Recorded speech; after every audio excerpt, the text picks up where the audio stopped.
இது ஆக்சுவலா வந்து தேரோட்டம் அன்னைக்கு வந்து எடுத்தோம். எப்பயுமே பசங்க வந்து ஒயிலாட்டம் ஆடிட்டு வந்து வருவாங்க. பட் இந்த தடவை என்னன்னு தெரியல. அ லாஸ்ட் டைம் கூட ஆடுனாங்க அப்படின்னு சொல்லிட்டு அம்மா சொன்னாங்க. லாஸ்ட் டைம் நான் திருவிழாக்கு என்னால வர முடியல. பட் இந்த தடவை வந்து சும்மா வந்து ட்ரம்ஸ், பேண்ட் இது மட்டும் போட்டு குத்தாட்டம் மாரி ஆடிட்டு போயிட்டாங்க. ஏன் வந்து ஒயிலாட்டம் ஆடல? அத பார்க்கும்போதே அவ்ளோ சூப்பரா இருக்கும். என்னோட பழைய ஃபோன்ல வீடியோ ஆக்சுவலா லேப்டாப்லலாம் இருக்கு. முடிஞ்சா நான் எப்பயாவது வந்து ஷேர் பண்றேன்.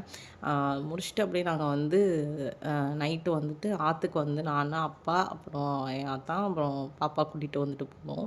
அ ஆத்துல வந்து செம்ம கூட்டம். யூசுவலாவே நாங்க வந்து கூட்டத்துக்கு முன்னாடி வந்துட்டு போயிட்டு, கூட்டத்துக்கு முன்னாடியே வந்துட்டு கிளம்பிரணும் அப்படின்னு தான் பார்ப்போம். பிகாஸ் பாப்பாவ வச்சுட்டு கூட்டத்துல போயிட்டு வரதெல்லாம் சேஃப் கிடையாது. ரொம்ப கஷ்டம் அவள வச்சு மேனேஜ் பண்றது. அதனாலயே வந்து எப்பயுமே 6:30, 7க்கு போயிட்டு 9:30க்கு வந்து வீட்டுக்கு வந்துருவோம். பாப்பாக்கு வந்து சீக்கிரமே சில சமயம் வந்து டின்னர் எடுத்துட்டு பேக் பண்ணிட்டுலாம் வந்துட்டு போவோம். இப்போ வந்து சர்க்கஸ்லாம் வந்து வச்சு நான் எப்பயுமே சர்க்கஸ் இருக்கும். பட் நான் ஸ்கூல் படிக்கிறப்போலாம் வந்து சிங்கம், புலி, கரடி, யானை இதெல்லாம் வந்து கூட்டிட்டு வந்து சர்க்கஸ்லாம் பண்ணுவாங்க. அத வந்து அந்த கூண்டுல போட்டு வச்சிருப்பாங்க. அத வந்து போய் பார்க்குறதுக்குன்னே நான் வந்து போவோம். பட் இப்போலாம் வந்து எங்க 90ஸ் ஜென்ரேஷனோட முடிஞ்சிருச்சு. அந்த மாரி அந்த சர்க்கஸ் எக்ஸ்பீரியன்ஸ்லாம்.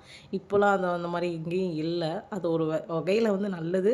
பட் அந்த மெமரி வந்து திரும்ப நம்மளால வந்து இனிமே வந்து நம்மளால ரீக்ரியேட் பண்ண முடியாது. அ எப்பயும் போல வந்து பாப்பாவ கூட்டிட்டு டிராகன் ரைடும், அப்புறம் வந்து ட்ரெயின் ரைடு வந்துட்டு போனோம். எப்போ வந்து ஆத்துக்கு வந்தாலுமே நான் மட்டும் வந்து கொலம்பஸ் ரைடும், ஜெயிண்ட் வீல் ரைடும் வந்துட்டு போவேன். இந்த தடவ வந்து நல்ல பெரிய கொலம்பஸ்லாம் வந்து வச்சிருந்தாங்க.